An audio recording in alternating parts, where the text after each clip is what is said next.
that we've having that debate here on the West Coast. We celebrated the 50th anniversary of hip hop last year, 2013. Yeah, 2023. 2023. But for me and Kelvin Anderson from VIP Records, we both were like, that ain't the same birthday we got here on the West Coast. Exactly. We don't have the same birthday. Okay. Look, Master G is a good friend of mine. We were having a discussion when all that stuff was happening, Coke Rock and everything, and he was there, and he's older. He's, in his 60s, so he was rhyming around that time, and I'm like, or at least, how can I put it?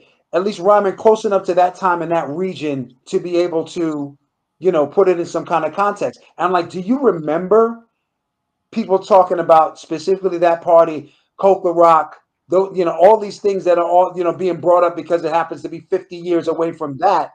And those weren't things that resonated at the time in the place. I grew up in New York. Okay. I grew up in Queens. I knew a lot was going on in the Bronx, but I didn't really hear of much happening until the late 70s. Now, mind you, I'm a young kid at that point, so I'm not going to be able to go to the parties and all that. But even people that were there, unless you were literally in that neighborhood being invited to that party, you know what I mean? It's not going to resonate to say, okay, it's 50 years of hip hop since that. So you talk about, I'm thinking the 50th year anniversary of Sugar Hill Records, or the 50th anniversary of Ruthless, or the 50th anniversary of VIP, as you said, or of Skateland, or or of any of these things, of Slauson Swap Meet selling, any of these things. That's something I could put a pin in and say, okay, I remember when I was there, or I dealt with people that that can commemorate that specific time. You know what I mean? So I see that those things are coming up. Now, you know what I mean, and that's something we got to kind of organize, especially on the West Coast. Right now, here we go. Here's one of the issues we were talking about. If you want to go to here's where some of the West Coast issues lie in. Well, the Escorts and the Last Poets, they were rappers. They weren't hip hop. They rapped, but they were rapping about political stuff. Right. You ain't never played a Last Poets at nobody's party. Okay, come on, keep it 100. Soul Train and Pop Lock and Lockin' was a form of hip hop. Yes, it was to a certain degree, but you was doing it to R&B music. Billy Preston and records, I'll never forget that song record when he played Billy Preston. I can't think of the song. Dun, dun, dun, dun, dun. Anyway, that was one of the hottest songs for Lockin'. Okay. When it comes to rapping for the party, rapping for the groove to get people to motivated to dance and party, I'm thinking 77, 78. Okay. Reason why I'm saying that, because I'm 67 years old. In 1973, I'm partying to nothing but R&B music. Okay. 75 out of high school, I'm rocking the Earth, Wind, and Fire and the Isley Brothers. I ain't heard nothing that got to do with no rapping yet. And that's the thing, Alonzo, I want to have this discussion with you as we speak. Oh. Everybody talks about the golden era of hip hop. I went on Drink Champs and said this, and people were getting into me about this, but I'm going to say this to you. What someone considers the golden era is based on where they're from. Okay. You can't talk about a golden era in a region where you don't have hip hop popping off.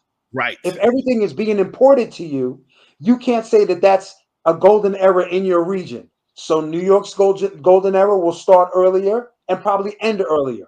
LA's golden era will start a little bit later and end later. But the South, some other regions will start even later than that, because it took longer for those local regions to get their own music jumping off, to get their own hip hop music and hip hop identity jumping off.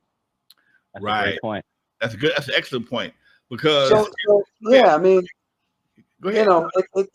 look, it was a good thing, but it'll be interesting as these other anniversaries come up for these other commemorations, and there'll be some on the East Coast, but then the West Coast ones are going to start. Right. And I told me and Dr. Dre used to do a show together. Oh man, it should be one date. No, it can't. There's four of us on this show right now. We all have different birth dates. Okay. Right. So why is it a problem for us for a genre to be acknowledged in different times? Like you said, it may have originated in New York in 1973. I wasn't there. I don't know. But I know for me on the West Coast, I got it. I'm saying 78, 79. Alonzo, I promise you, living in New York, the legend of that party barely made it out of the Bronx, at least for a few years. It not only was the stuff it wasn't on the radio. Okay. We didn't have internet, so the only way you're going to take it around is if you literally make a tape and then take it to somebody. Right. At that point, right? So the whole idea of, I could see it being a route and springboarding from that, but there's a lot more definitive tent poles that people can put a pin in to say, okay, I was here at this time, at this date, and that inspired me or inspired the hip hop that I do. Okay. And I saw a lot on the East Coast and I saw a lot on the West Coast. And it's just, in order to make it more global, in order to make it more accepting, these other anniversaries are going to have to be commemorated. Okay. Yeah. When we did my first introduction to hip hop on the West Coast was with Curtis Blow's Christmas rapping. Okay. That was my first. And what year was that? About 70, 78. Was it 78? Yeah.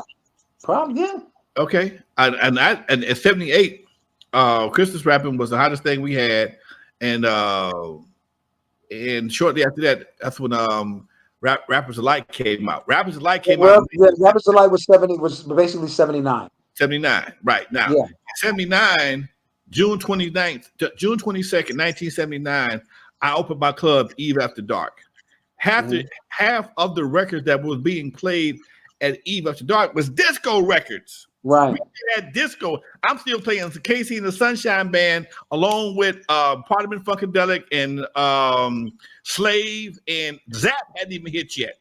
And some Prince and Michael. So these are all the parts. And the Rappers Delight was the ones. Rappers Delight and Knee Deep were the two songs that got people on the floor the most. Right. It was a battle between funk and hip hop. Okay. Right. And at some point in time, by the time we left the Eve and moved to do those, we were doing a lot more hip hop, but it still wasn't an all hip hop show yet. Okay. Now, let me pause 1 second. When did you start playing the first West Coast hip hop records? When I made it. And what year was that? Would that be Hard Times, Lonzo, you think? No, that was Hard Times. You didn't play. Hard Times was East Coast. Oh no! What's the one we had with Daddy? I'm having a brain. Hold on, let me look that up. Keep talking. No,